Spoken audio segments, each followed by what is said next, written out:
jurusan Pendidikan Geografi. Nah, di sini saya membahas dua topik pembelajaran: urgensi pendidikan lingkungan hidup dan urgensi keberagaman makhluk hidup. Nah, untuk penjelasan selanjutnya, video saya yuk, pendidikan lingkungan hidup. Di Indonesia, di mana kita ketahui terdapat banyak flora dan fauna dan keberagaman budaya, di mana dihuni penduduk dengan jumlah 268 juta jiwa. Indonesia tidak luput dengan banyaknya masalah. Salah satunya ialah masalah kepedulian terhadap lingkungan. Tahukah kalian apa itu lingkungan? Lingkungan adalah ruangan yang ditempati oleh makhluk hidup bersama dengan benda hidup dan tak hidup di dalamnya, termasuk tumbuhan, hewan, dan manusia. Nah, apakah kalian tahu masalah terbesar lingkungan? Yuk, ikuti penjelasan video saya mengenai masalah lingkungan. Nah, masalah utama lingkungan ialah sampah.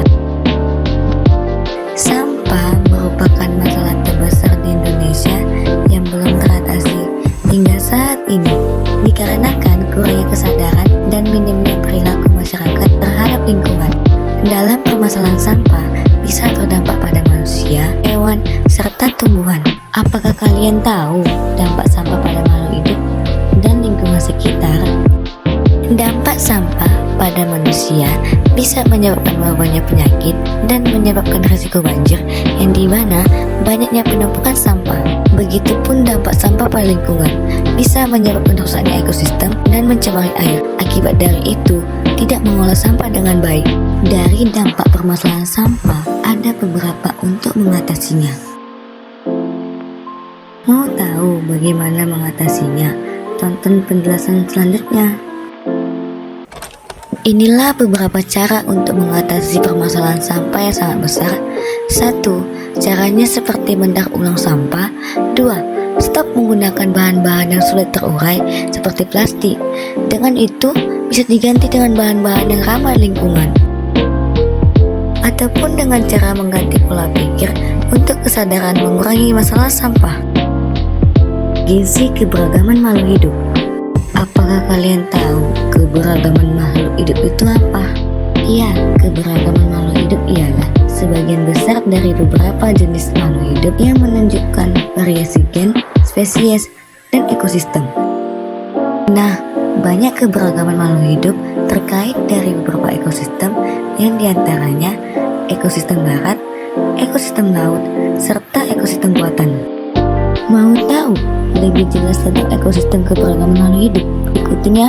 Ekosistem darat adalah ekosistem yang berada di wilayah yang lingkungannya meliputi komponen hewan, tumbuhan, dan manusia yang saling berinteraksi dalam suatu kesatuan sistem. Contohnya seperti taman kota, yang dimana keberagaman makhluk hidup.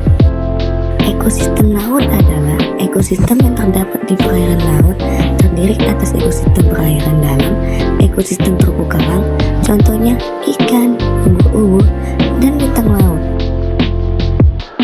Ekosistem buatan adalah sesuatu yang terbuat dari campuran manusia dengan sisa kotoran hewan, seperti mikrobat yang dimana sebagai komposisi sampah organik, sebagai nutrisi bagi pertumbuhan tanaman. Mikrobat atau mikroorganisme adalah organisme hidup yang berukuran sangat kecil dan hanya bisa diamati dengan bantuan mikroskop. Mikrobat terdiri dari berbagai jenis seperti bakteri, jamur, virus, archaea, protozoa, dan alga mikroskopis. Mikrobat memiliki peran penting dalam kehidupan, seperti sebagai pengolahan bahan organik, pembusukan makanan, dan berbagai kontribusi bagi keseimbangan ekosistem lingkungan hidup. Namun, hasil dari prediksi lab bahwa sebagian kecil mikrobat bersifat patogen dan dapat menimbulkan penyakit infeksi. Mikrobat juga sering diasosiasikan dengan flora normal yang hidup di dalam tubuh manusia.